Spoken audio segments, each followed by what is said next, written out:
جب حضور علیہ الصلوۃ والسلام نے اعلان نبوت فرمایا تو اعلان نبوت فرمانے کے بعد حضور علیہ الصلوۃ والسلام نے اپنی جو تجارتی مصروفیات تھی، کاروباری مصروفیات تھی، اس کو وائنڈ اپ کیا۔ اس کے باوجود حضور علیہ الصلوۃ والسلام کے دسترخواں پر کثیر تعداد جو ہے وہ نوازی جاتی تھی، اور حضور علیہ السلام کے در دولت سے کئی غریبوں کو وہاں سے دنیا اور آخرت کی نعمتیں ملتی تھیں۔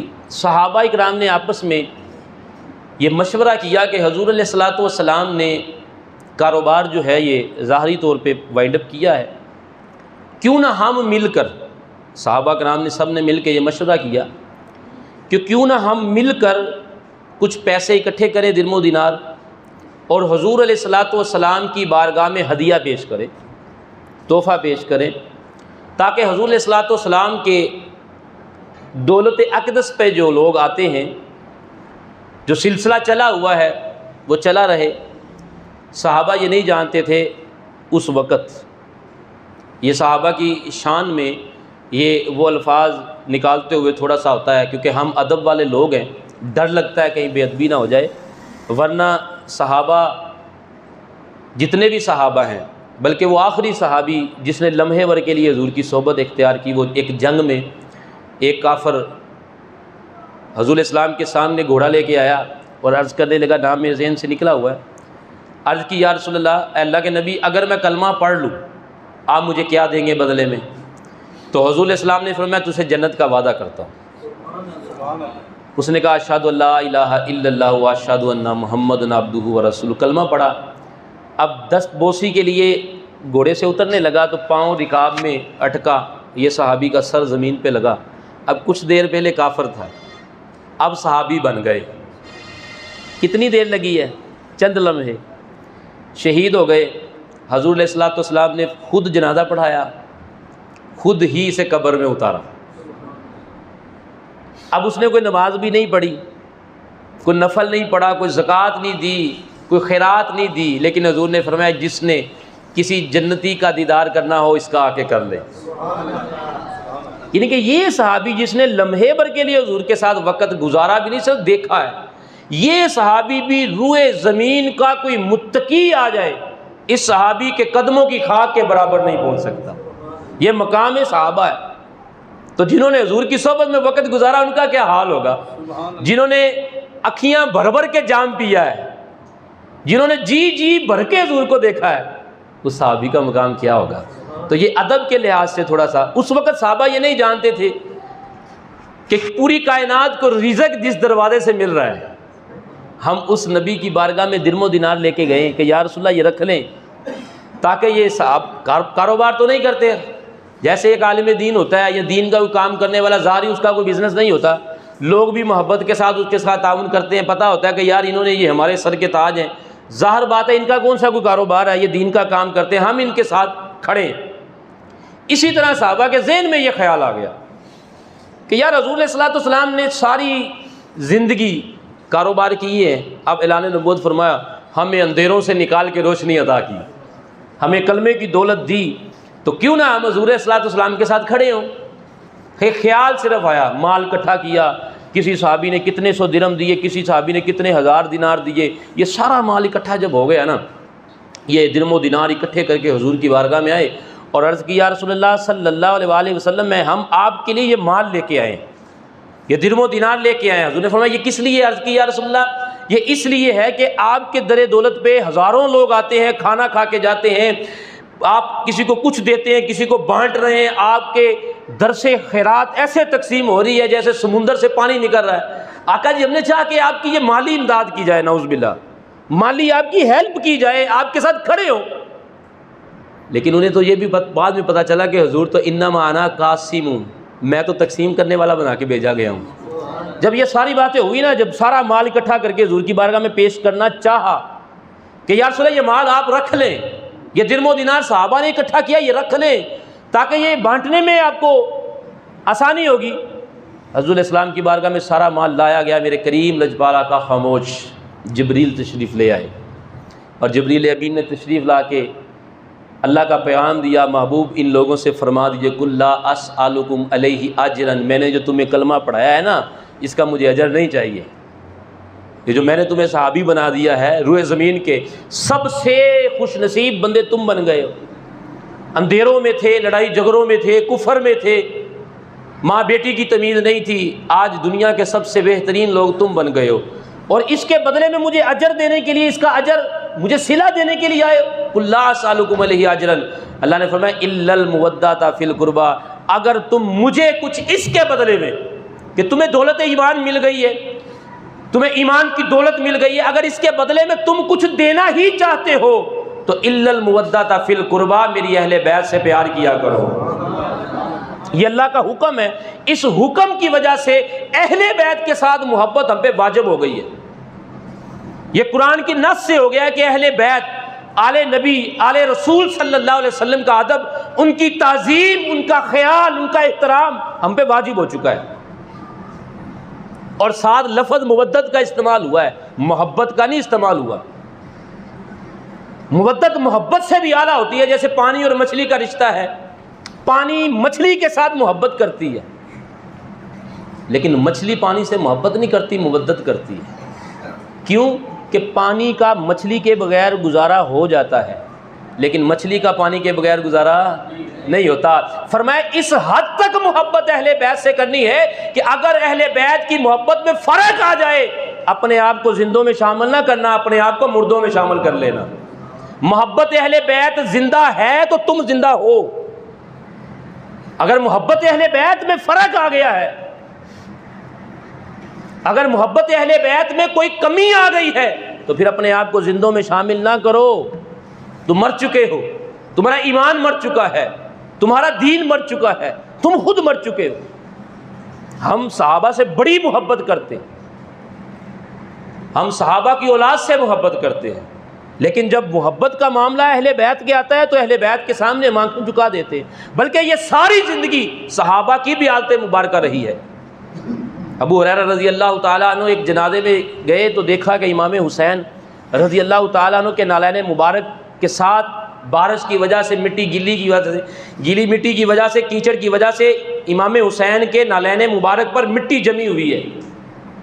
ابو ہریرہ رضی اللہ تعالیٰ عنہ وہ صحابی ہے کہ سب سے زیادہ حدیثیں آپ کے ساتھ مروی ہے، اور حضور کے بڑے لاڈلے صحابی ہے۔ یہ نہیں کہا کہ بیٹا آپ کے نالین گندے ہو گئے ہیں، بیٹا آپ کی چپل خراب ہوگی، اسے صاف کر لو، یہ بیٹا لاؤ میں صاف کر دوں، نہیں، تاریخ گواہ ہے، مستدرک حاکم نے لکھا ہے کہ ابو ہریرہ رضی اللہ تعالیٰ عنہ نے اپنا امامہ اتار کر امام حسین کے نالین مبارک سے مٹی صاف کی۔ صحابہ جانتے تھے کہ اللہ کا حکم ہے الا المودۃ فی القربى، اگر تمہارے اندر ایمان ہے تو اہل بیت کی مودت تمہارے اندر ضروری ہے۔ ان شہزادوں کا ذکر سن کے، اہل بیت کا ذکر سن کے، اگر تیرے دل میں ان کا ادب نہیں جاگ رہا تو پھر تو زندہ ہے ہی نہیں، تو مر چکا ہے۔ اسی لیے ہم محرم کا پورا مہینہ اہل بیت کی عقیدت، ان کی محبت، ان کو خراج تحسین، فرق صرف اتنا ہے کہ ہمارے میں اور دوسروں میں فرق صرف اتنا ہے کہ ہم ان شہزادوں کا ذکر کرتے ہوئے ہائے حسین نہیں کہتے، ہم واہ حسین کہتے ہیں۔ ہم کیا کہتے ہیں؟ واہ حسین کہتے، کیونکہ ہماری نظر میں یہ ایک امتحان تھا، اور یہ امتحان بھی کیوں تھا کہ کل کو جب یہ شہزادے جنت کے بادشاہ ہوں گے، یہ جنت کے شہزادے جب جنت میں گھومیں گے، کسی کے ذہن میں خیال نہ آ جائے مالک ان میں کیا خاصیت تھی کہ ہمارے سردار بنا دیا ہے۔ اللہ کہے گا تو نے کربلا کا منظر نہیں دیکھا، تو نے ان کی قربانیاں نہیں دیکھی۔ جتنی بڑی قربانی ہوتی ہے مقام پھر اتنا ہی اعلیٰ ہوتا ہے، مقام جتنا اعلیٰ ہوتا ہے امتحان اتنا ہی بڑا ہوتا ہے۔ یہ اتنا بڑا امتحان تھا۔ یہ وہ شہزادے تھے جناب کہ جن کے لیے حضور نے سجدے لمبے کیے ہوئے ہیں۔ حضور علیہ الصلوۃ والسلام چاروں پاؤں نیچے بچھا کر جیسے بکری بنتے ہیں، اس طرح بن کے ان شہزادوں کو اپنے کندھوں پہ بٹھا کے گھر کے چکر لگائے ہوئے ہیں۔ امام الانبیاء نے اپنی کندھوں پہ بٹھا کر ایک دن مسجد نبوی میں تشریف لائے تو حضور علیہ الصلوۃ والسلام کی زلفیں جو ہے امام حسین نے پکڑی ہوئی تھی۔ صحابی نے کہا یا رسول اللہ کتنی پیاری سواری ہے، ہائے ہائے کتنی اعلیٰ سواری ہے۔ اب کائنات جس کے اشارے سے چلتی ہے وہ مصطفیٰ حسین کے اشارے سے چل رہا ہے۔ امام حسین زلف تھوڑی سی ادھر والی کھینچتے تھے، حضور ادھر چلتے تھے، زلف تھوڑی سی ادھر کھینچتے تھے، حضور ادھر کھینچتے تھے۔ تو صحابی نے کہا یا رسول اللہ کتنی پیاری سواری ہے. آقا کریم نے فرمایا سوار بھی تو دیکھنا کتنا اعلیٰ ہے. اتنے ناز اور نخرے. اور طبرانی نے یہ حدیث مبارکہ بڑی وضاحت کے ساتھ، ویسے ترمذی نے بھی یہ حدیث بیان کی ہے لیکن مختصر. امام حسین نے حضور علیہ الصلوۃ والسلام کو سجدے کی حالت میں آ کر آپ کے زانوں پہ بیٹھ کے کندھوں پہ جب تشریف لے، حضور نے اتنا طویل سجدہ کیا، اتنا لمبا سجدہ کیا کہ صحابہ نے سر اٹھا اٹھا کے دیکھا، سجدے میں سر اٹھا اٹھا کے دیکھا کہ کہیں حضور علیہ الصلوۃ والسلام کی روح تو قبض نہیں ہو چکی، کہیں وحی تو نازل نہیں ہو رہی. اتنا لمبا سجدہ صحابہ خود فرماتے ہیں ہم سر اٹھا اٹھا کے دیکھ رہے تھے. لمبا سجدہ کرنے کے بعد حضور نے سر سجدے سے اٹھایا، امام حسین کو بٹھایا تو صحابہ نے کہا یا رسول اللہ آج تے اسی ڈاری گئے، آج تو ہم گھبرا گئے کہ کہیں اللہ کا حکم تو نہیں آ گیا. حضور علیہ السلام نے فرمایا نہیں، اصل میں میرے کندھے پہ حسین سوار تھا، میں نے حسین کی دل جوئی کے لیے، اس کا دل رکھنے کے لیے، صرف اس کو مطمئن رکھنے کے لیے کہیں گر نہ جائے، کہیں غصہ نہ کر جائے. ہائے ہائے ہائے ہائے. ادھر نماز ہے اللہ کی، ادھر کیا ہے؟ نماز ہے اور فرض ہے، اور پیچھے صحابہ جماعت کے ساتھ کھڑے ہیں اور سجدے کی حالت میں صحابہ کی جماعت، اور حضور علیہ السلام نے سب کی فکر کیے بغیر صرف حسین کی فکر رکھی ہوئی ہے کہ کہیں حسین ناراض نہ ہو جائے کہ میں اٹھوں تو یہ گر جائے تو کہے نانا جی یہ کیا کیا میرے ساتھ. صرف دل جوئی کے لیے میں نے حسین کی دل جوئی کے لیے سجدے کو توڑ دیا، سر سجدے سے اٹھایا اور پھر فرمایا صحابہ کو یہ میرا جو شہزادہ ہے میں اس سے اتنی محبت کرتا ہوں، یاد رکھو جو اس سے محبت کرے گا میں اس سے محبت کروں گا، اور جو مجھ سے محبت کرے گا اللہ اس سے محبت کرے گا. اچھا یہ ایک سجدے کا معاملہ تھا. کئی مقامات پہ حضور علیہ الصلوۃ والسلام نے شریعت کی پابندیوں کو پیچھے کر دیا.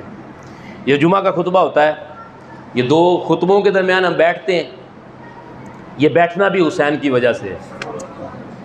آپ جمعے کا خطبہ دے رہے تھے، امام حسن امام حسین مسجد نبوی میں تشریف لے آئے، چھوٹے سے تھے، ابھی کبھی گر رہے تھے، وہ کبھی ادھر ہو رہے تھے، تو حضور علیہ الصلوۃ والسلام نے ان کو اٹھایا خطبے کے دوران.